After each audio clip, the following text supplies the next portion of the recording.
Si vous avez envie de foncer, d'aller vite, de tout décider maintenant, cette nouvelle lune a un autre projet pour vous. Bonjour, c'est Karen et on plonge tout de suite dans l'eau des poissons où se déroule cette nouvelle lune au 28e degré de ce signe. C'est une nouvelle lune très particulière car elle se trouve en conjonction à deux planètes qui se trouvent en Bélier. Neptune, planète maîtresse des poissons, et Saturne. Comme toute nouvelle lune, elle n'est pas visible dans le ciel. Symboliquement, nous sommes donc dans un temps de gestation, d'introspection, de mystère. Et ici, ce mystère est amplifié et on peut avoir l'impression d'être dans un entre-deux, où le temps semble même suspendu. Et ce qui peut donner cette impression, ce sont les poissons, signes d'entre-deux mondes.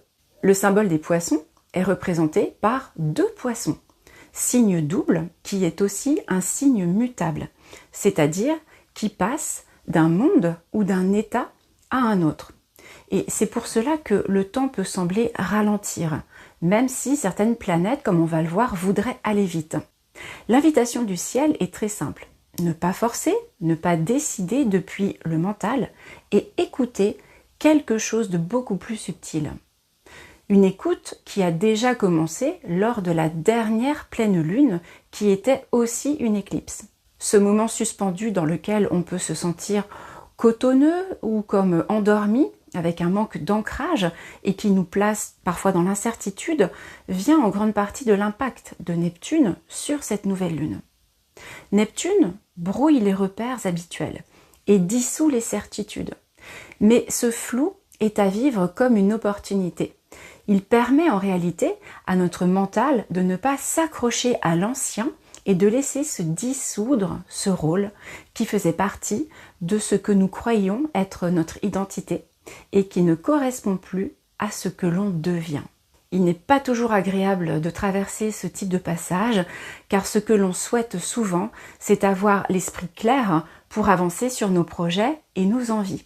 Mais cette envie d'avancer prend la teinte de ce ciel et se cale sur le rythme des énergies en présence.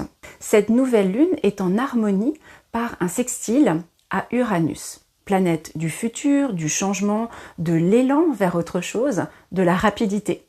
Alors Uranus pousse à avancer, à imaginer un nouveau projet, une nouvelle direction, une nouvelle façon de faire. Et cette impulsion peut justement nous donner l'impression qu'on est complètement prêt à agir. Mais le ciel nous rappelle que cet élan doit être guidé par un but plus grand que soi. Même si Uranus nous pousse vers l'avant, Mars, planète de l'action et maître du Bélier, se trouve en Poisson. Donc c'est un peu comme si l'on donnait un coup d'épée dans l'eau. Mais ce coup d'épée dans l'eau ne se produit que lorsque l'action sert un objectif purement égoïste sans tenir compte des autres. Et c'est là une des clés majeures de cette nouvelle lune. L'action précipitée, directe, frontale, n'aboutit pas. Ce n'est ni le moment de foncer, ce n'est pas le moment de vouloir du concret, en tout cas pas tout de suite. Mars est conjoint au nœud nord et à Mercure rétrograde. Je vais donc vous parler maintenant de Mercure, puis de cette triple conjonction Mars, nœud nord, Mercure, puisqu'elle éclaire précisément la manière juste d'agir avec ce ciel. Mercure est rétrograde en Poisson. Donc ici, il ne s'agit pas de réfléchir, d'analyser ou de décider avec la tête, ni de se laisser guider par des pulsions. Il s'agit d'écouter votre intérieur, votre intuition, dans un calme profond et sans remous. Le feu de Mars voudrait aller vite, trancher, décider, mais cette nouvelle lune nous dit clairement ce n'est pas par là que ça se passe.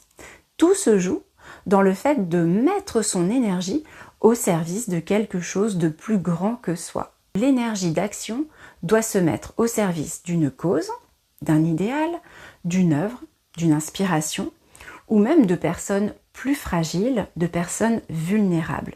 Et Mars est soutenu par Jupiter, qui amplifie cette direction et donne à notre action la force et la justesse appropriée.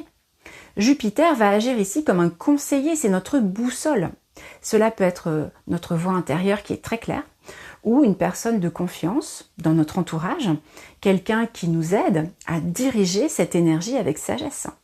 Et c'est en répondant à cet appel à plus grand que soi et en étant aligné avec notre partie désintéressée que Mars peut déployer toute sa puissance. Pour certains, il peut même y avoir les prémices d'une vocation qui émerge avec cette sensation d'être enfin à sa juste place ou du moins de s'en rapprocher. Cette émergence est soutenue par la dissolution dont je vous parlais tout à l'heure et par un bel aspect entre Saturne en Bélier et Pluton en Verseau.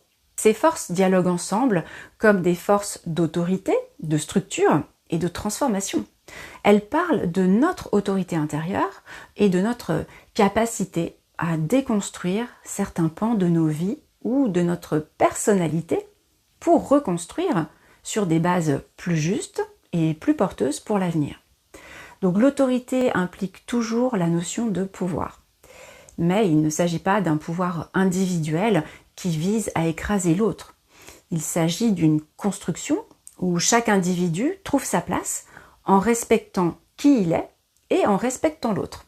Être dans une relation d'égal à égal, c'est créer quelque chose de commun ou alors avancer ensemble sur un socle égalitaire avec un objectif personnel mais qui au final sert le collectif. C'est pour cela que certains objectifs que l'on avait pourraient prendre une autre tournure puisque la dissolution en cours touche notre identité. Et perdre une partie de son identité n'est jamais anodin.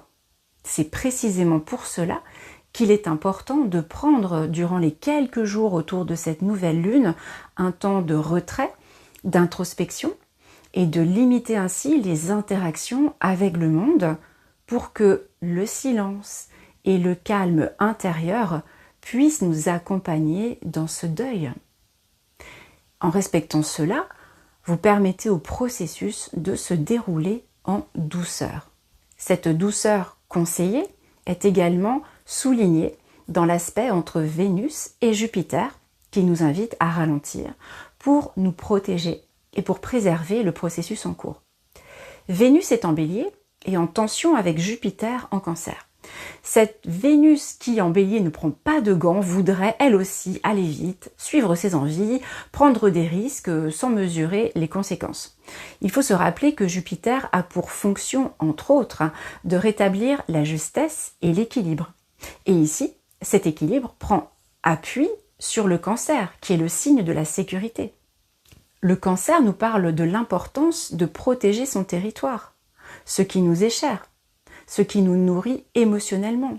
Et il nous dit aussi que certaines décisions demandent de la douceur, du temps, et qu'on ne peut pas toujours aller vite sans risquer de fragiliser cet ensemble. Jupiter joue donc un rôle de protecteur, de gardien.